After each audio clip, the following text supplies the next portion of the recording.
Doctor अनुराग शतपथी मु अच्छी assistant professor neurology in Hi-Tech medical college. COVID time रे आम हाईटेक हॉस्पिटल रे आम सब प्रकार neurological emergencies like stroke emergencies epilepsy तमाने फिट्स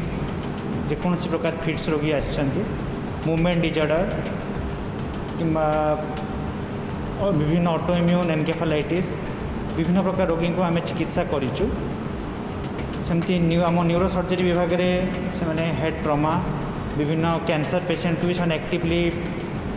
देखी आउ ट्रीटमेंट भी कर स्पेसिफिक न्यूरो जमी स्ट्रोक किंबा एपिलेप्सी पेशेंट को जार आईसीयू केयर दरकार पड़ी आम से न्यूरो आईसीयू रे एडमिट भी करूँ एवं से ठीक है भी जाइए। Doctor Akash Agarwal assistant professor neurology Hi-Tech medical college. ये महामारी टाइम रे आमे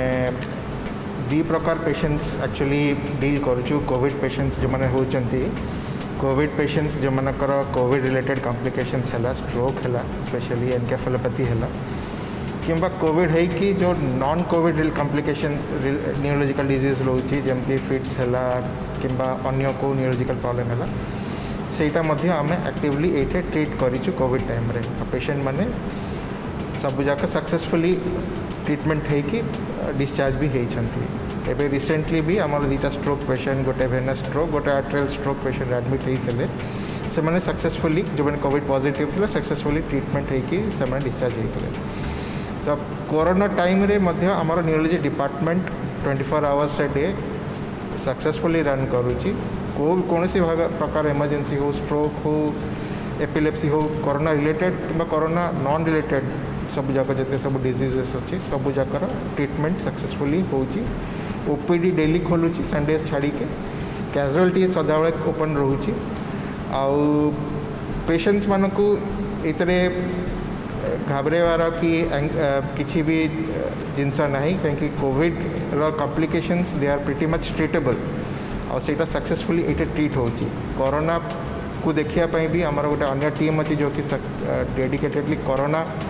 को ही ट्रीट करुँचा सहित अन्य जदि complication specially neurology related complications जहाँ भी होटा आमर टीम मिसिकी न्यूरोलॉजी हो न्यूरो सर्जरी हो टीम मिसिकी ताको सक्सेसफुली ट्रीट करुँ। मु doctor Saubhagya Tripathi associate professor neuro surgery department hi tech.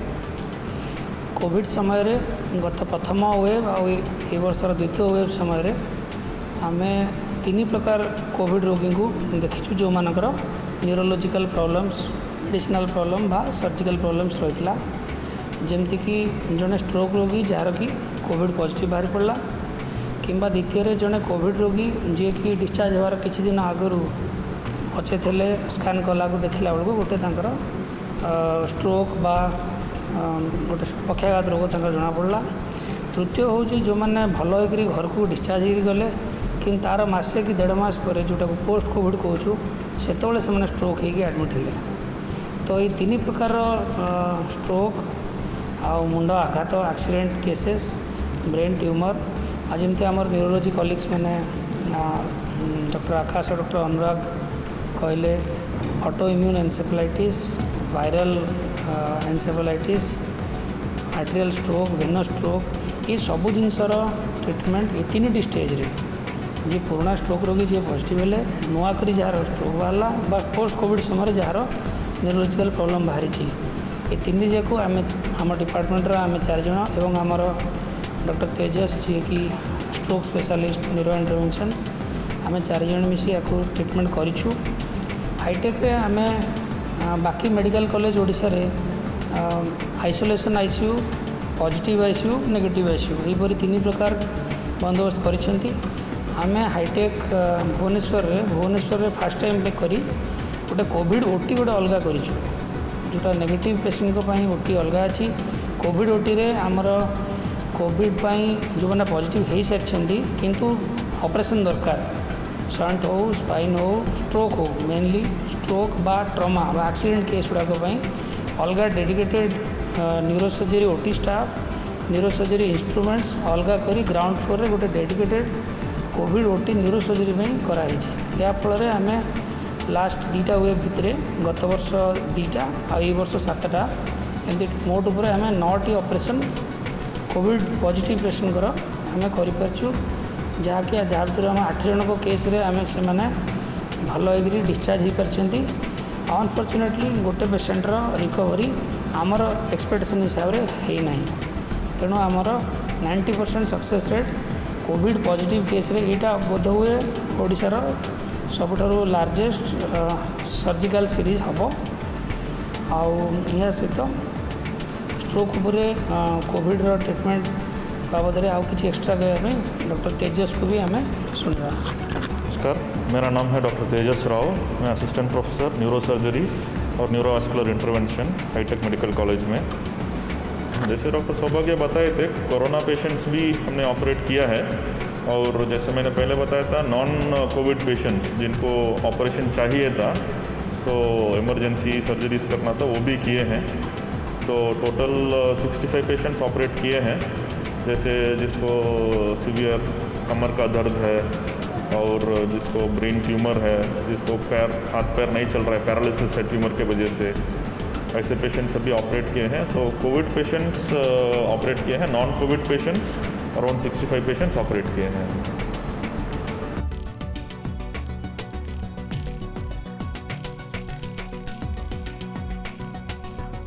Surgery बाबद आमर केस सिलेक्शन करा पड़े क्यों कोविड न्यूरो सर्जरी किसी एक्सट्रा नुहे नॉर्मल न्यूरो सर्जरी भाया ही क्यों रोगी मानकर ऑपरेशन कले निश्चित भाव में लाभ होवार आशा अच्छी सेमती देखिकी करा 9टी केस सेपरी करा जमी मुझे कहली ता भर 8 जन ऑपरेशन पर कोविड रू भी क्योर होती न्यूरो सर्जिकल जो प्रॉब्लम थिला ता भर आमर सबड्यूरल हेमाटोमा भी थिले, एक्यूट सबड्यूरल हेमाटोमा थिले आउ सब एक्यूट सबड्यूरल हेमाटोमा 2 प्रकार रोग, तृतीय है स्ट्रोक। ये 3 प्रकार ऑपरेशन रू भल हो 8 जन डिस्चार्ज होती जनकर रिकवरी आमर आशानुरूप होना। जैसे डॉक्टर सौभाग्य बताए थे, कोरोना पेशेंट्स भी हमने ऑपरेट किया है और जैसे मैंने पहले बताया था नॉन कोविड पेशेंट्स जिनको ऑपरेशन चाहिए था तो इमरजेंसी सर्जरीज करना था वो भी किए हैं। तो टोटल 65 पेशेंट्स ऑपरेट किए हैं। जैसे जिसको सीवियर कमर का दर्द है और जिसको ब्रेन ट्यूमर है, जिसको हाथ पैर नहीं चल रहा है, पैरालिसिस है ट्यूमर के वजह से, ऐसे पेशेंट्स अभी ऑपरेट किए हैं। तो कोविड पेशेंट्स ऑपरेट किए हैं, non Covid patients around 65 patients operate किए हैं।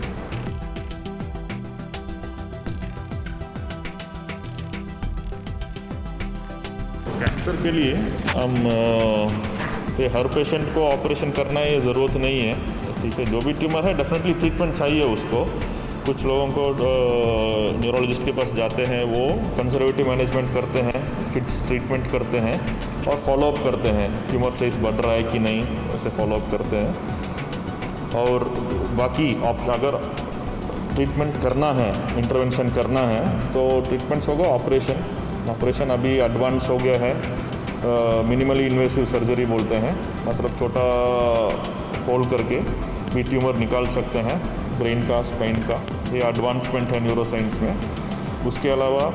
रेडियो सर्जरी बोलते हैं, रेडियोथेरेपी करके उसका भी ट्रीटमेंट कर सकते हैं, या फिर ट्यूमर एम्बोलाइजेशन।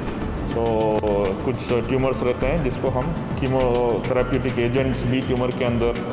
डाल के कर सकते हैं, जैसे आंख का ट्यूमर और ब्रेन ट्यूमर भी वो फीडिंग वेसल को ब्लॉक करके भी मेनिंजियोमास ऐसे ट्यूमर्स को भी ट्रीट कर सकते हैं। तो सर्जिकल एक ऑप्शन है, नॉन सर्जिकल में इंटरवेंशन, रेडियोथेरेपी और मेडिकल मैनेजमेंट भी है। हर ट्यूमर के लिए ऑपरेशन करना ऐसा ज़रूरत नहीं है।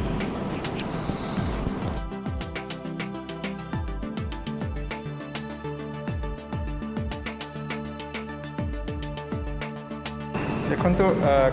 कोविड एंजाइटी पेशेंट्स मान भितर बहुत कॉमन, किंतु COVID itself is a treatable disease. तापाई डॉक्टर्स माने अवेलेबल अच्छा सबुआड़े ट्रीट करने। ता छड़ा जदि कोविड रे अन्य किसी स्पेशली मु न्यूरोलॉजिकल पॉइंट ऑफ व्यू कहबी, जदि कोविड रिलेटेड किसी न्यूरोलॉजिकल प्रॉब्लम्स होची किंबा कोविड सहित इनसीडेंटल आउ किसी न्यूरोलॉजिकल प्रॉब्लम होची ताहले भी those problems are pretty much treatable है सेटा तापाई एंग्जाइटी डिप्रेशन की टेंशन कोई कौन सी हिसाब रे उचित नुह कहीं ये सब जिनसर ट्रीटमेंट अवेलेबल अच्छी आउ हाईटेक रे स्पेशली आम डेडिकेटेड टीम अच्छी न्यूरोलॉजी और न्यूरोसर्जरी मानकर जो मैंने कि they treat this conditions pretty much actively तो न्यूरोलॉजिकल कंडीशंस एमती ना कि सॉल्यूशन नहीं कोविड टाइम्स रे सॉल्यूशन अच्छी डॉक्टर्स माने भी अवेलेबल अच्छा आपण जब भी जदि किसी प्रॉब्लम होची ताहले neurological point of view you can come any time at Hitech and get treated ता व्यतीत साइकेट्री टीम भी अच्छी जदि तांकर किसी हेल्प दरकार अच्छी एंग्जाइटी हो कि स्ट्रेस हो कि डिप्रेशन पई जदि किसी दरकार पड़ी जोटा कि बहुत कॉमन एबे कोविड टाइम्स रे ता पई भी मध्य आमर साइकेट्रिस्ट अवेलेबल अच्छा so not worry Covid is a passing thing वर्ष 2 वर्ष भितर कोविड पैंडेमिक भी पड़ेब किंतु जो भी प्रॉब्लम अच्छी एबे करंट प्रॉब्लम अच्छी तार चिकित्सा अवेलेबल अच्छी सब आड़े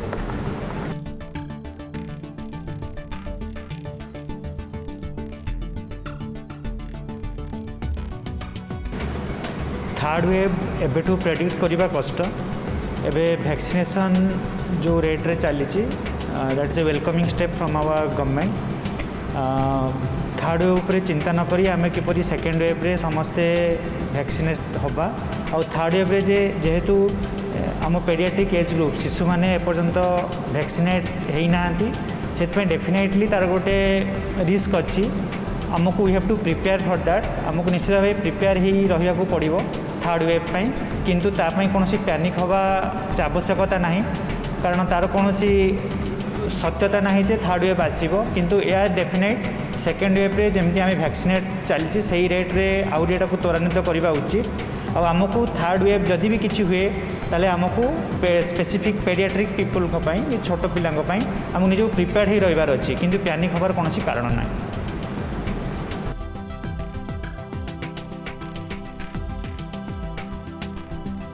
देखंतु कोरोना बा कोविड-19 सिम्पटम्स आम एडल्ट माने बड़ लोक क्षेत्र में और छोट पिला क्षेत्र में अलग जमी छोट पिला क्षेत्र में पतला झाड़ा हवा लूज मोशन वोमिटिंग एगुड़ा खूब कॉमन आउ हाई ग्रेड फीवर हुए तो न आसीपे छोट पिला क्षेत्र में तेणुक जमी जदि सुखिला काश हवा पतला झाड़ा हवा बांती हवा यदि कौन प्रकार देहरे कौन प्रकार रैश माने विभिन्न प्रकार नाली नाली फली जावा जदि कौन प्रकार लक्षण देखा जाए आखिरे कंजक्टिवाइटिस हुए ताहले संगे संगे आपण मैंने पेडियाट्रिक्स डॉक्टर सहित कंसल्ट करवा उचित एवं पेरेंट्स माने भी सजग रहिबा उचित जे एमती सिम्पटम्स कोरोना रे हेई पारे और तांको जदि आपण ठीक समय भितर डॉक्टर को कंसल्ट करि पारुछंती आउ आपण ठीक पदक्षेप नहीं पारुछंती ताले आमे कोरोना को काबू रे रखि परिबा।